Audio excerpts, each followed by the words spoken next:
नमस्कार, आप देख रहे हैं न्यूज हाट। मैं हूं आपके साथ रितेश शर्मा। आज हम बात कर रहे हैं एक ऐसे मुद्दे की जो सीधे आम आदमी की जेब से जुड़ा हुआ है। सीमेंट और स्टील के दाम जो बढ़ रहे हैं उसको लेकर हम बात करेंगे।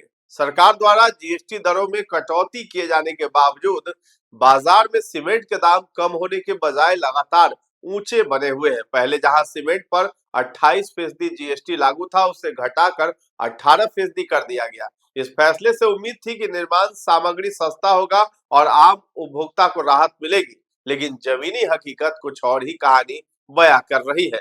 तो क्या है अभी मौजूदा स्थिति? आज भी उपभोक्ता सीमेंट ऊंचे दामों पर ही खरीदने को मजबूर है। छोटे मकान बनाने वाले लोग, ठेकेदार और बिल्डर्स सभी इस बढ़ती लागत से परेशान हैं। सवाल उठता है कि जब टैक्स कम हुआ तो कीमतें क्यों नहीं घटी? आखिर ऐसा क्या हो रहा है?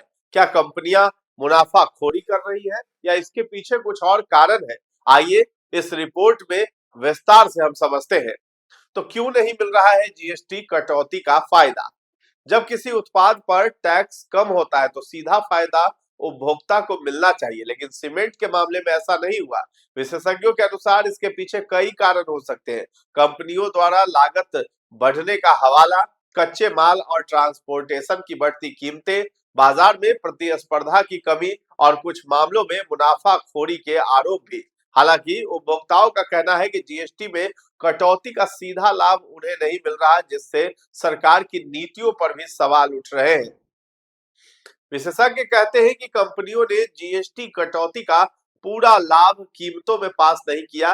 कई कंपनियों ने लागत बढ़ने का हवाला देकर दाम स्थिर या ऊंचे रखे। बाजार में बड़ी कंपनियों का दबदबा होने के कारण प्रतिस्पर्धा सीमित है। इसका सीधा असर ये हुआ कि जीएसटी घटने के बावजूद आम आदमी को राहत नहीं मिल सकी है। कोयले और पेट कोक की कमी के कारण सीमेंट उत्पादन बुरी तरह प्रभावित होगा। The south Indian cement manufacturers association ने कहा है कि आयातित कोयले और पेट कोक की कीमतों में बेतहाशा वृद्धि की वजह से प्रति बोरी दाम कम से कम 60 रुपए बढ़ सकते हैं। तो कच्चे माल और उत्पादन लागत में वृद्धि हुई है। सीमेंट बनाने के लिए जिन कच्चे माल की जरूरत होती है, जैसे चूना, पत्थर, कोयला, बिजली, इनकी कीमतों में पिछले कुछ समय में लगातार बढ़ोतरी हुई है। कोयले की कीमतों में उछाल और बिजली दरों में वृद्धि ने उत्पादन लागत को बढ़ा दिया है। कंपनियां इसी को आधार बनाकर कीमतें कम नहीं कर रही हैं। ट्रांसपोर्टेशन और लॉजिस्टिक्स की लागत, डीजल और पेट्रोल के बढ़ते दामों ने ट्रांसपोर्टेशन महंगा कर दिया है। सीमेंट एक भारी उत्पाद है जिसे फैक्ट्री से बाजार तक पहुंचाने में काफी खर्च आता है। ट्रक भाड़ा बढ़ा है, टोल टैक्स में वृद्धि, सप्लाई चेन में बाधाएं, इन सभी कारणों ने सीमेंट की अंतिम कीमत को प्रभावित किया है।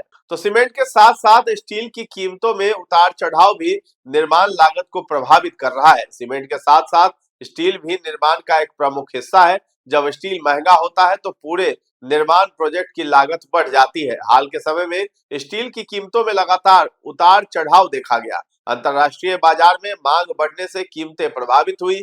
आयात निर्यात नीतियों का भी असर पड़ा। इससे बिल्डर्स और ठेकेदारों की लागत बढ़ी, जिसका बोझ आखिरकार उपभोक्ता पर ही पड़ा है। तो कई क्षेत्रों में निर्माण कार्य तेजी से बढ़ रहा है, जैसे शहरी आवास परियोजनाएं, सरकारी इंफ्रास्ट्रक्चर प्रोजेक्ट्स, निजी बिल्डिंग निर्माण। जब मांग ज्यादा होती है और आपूर्ति सीमित, तो कीमतें स्वाभाविक रूप से बढ़ जाती है।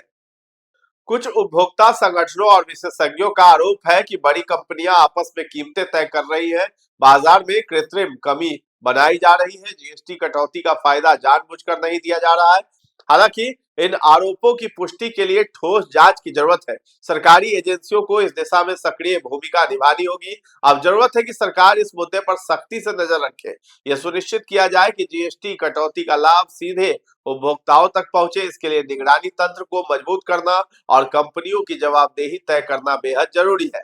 तो इस पूरे मुद्दे का सबसे ज्यादा असर आम आदमी पर पड़ रहा है। घर बनाने का बजट बिगड़ रहा है, छोटे ठेकेदारों की लागत बढ़ रही है, ग्रामीण क्षेत्रों में निर्माण कार्य प्रभावित हो रहा है। कई लोग अपने घर का सपना टालने को मजबूर हैं, क्योंकि निर्माण लागत लगातार बढ़ती जा रही है। तो सरकार के लिए ये एक बड़ी चुनौती बन गई है कि जीएसटी कटौती का लाभ वास्तव में उपभोक्ताओं तक पहुंचे, बाजार में पारदर्शिता बनी रहे, कंपनियों पर उचित नियंत्रण रखा जाए। इसके लिए सरकार को कीमतों की नियमित निगरानी करनी होगी, एंटी प्रॉफिटियरिंग नियमों को सख्ती से लागू करना होगा और जरूरत पड़ने पर सख्त कार्रवाई भी करनी होगी। तो इसके असर और उम्मीदों पर थोड़ा चर्चा कर लेते हैं। तो प्रति बोरी जो बचत है, सैद्धांतिक रूप से 18% जीएसटी होने से सीमेंट की बोरी प्रति कट्टा 26 से 30 रुपए तक सस्ती होनी चाहिए थी।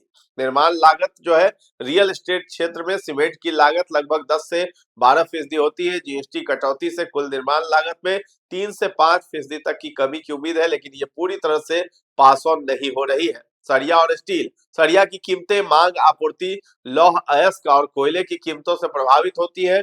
2025 में इनके अस्थिर रहने या मामूली रूप से नरम होने की उम्मीद थी, लेकिन वैश्विक दरों के कारण उतार चढ़ाव बना हुआ है। संक्षेप में, उपभोक्ताओं को राहत तभी मिलेगी जब निर्माता कंपनियां टैक्स में हुई 10% की कटौती का लाभ पूरी तरह से घटाकर ग्राहकों तक पहुंचाएगी, जो वर्तमान में पूरी तरह से नहीं दिखाई दे रहा है।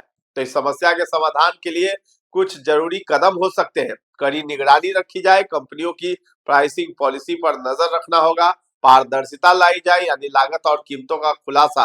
प्रतिस्पर्धा जो बढ़ा है तो छोटे निर्माताओं को बढ़ावा भी दिया जाए, लॉजिस्टिक्स में सुधार किया जाए, ट्रांसपोर्ट लागत कम करना, नीतिगत सुधार भी किए जाए जैसे जरूरत पड़ने पर, और टैक्स राहत भी दी जाए।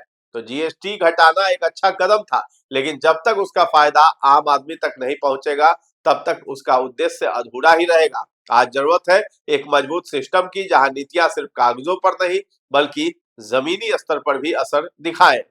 जीएसटी घटने के बावजूद अगर आम आदमी को राहत नहीं मिल रही है तो ये चिंता का विषय है। आने वाले समय में ये देखना होगा कि सरकार इस दिशा में क्या कदम उठाती है और क्या वाकई उपभोक्ताओं को इसका लाभ मिल पाता है या नहीं। आप क्या सोचते हैं इस मुद्दे पर, हमें कमेंट करके जरूर बताएं। अगर आपको ये वीडियो पसंद आया हो तो लाइक करें, शेयर करें और हमारे चैनल को सब्सक्राइब करना न भूलें। धन्यवाद।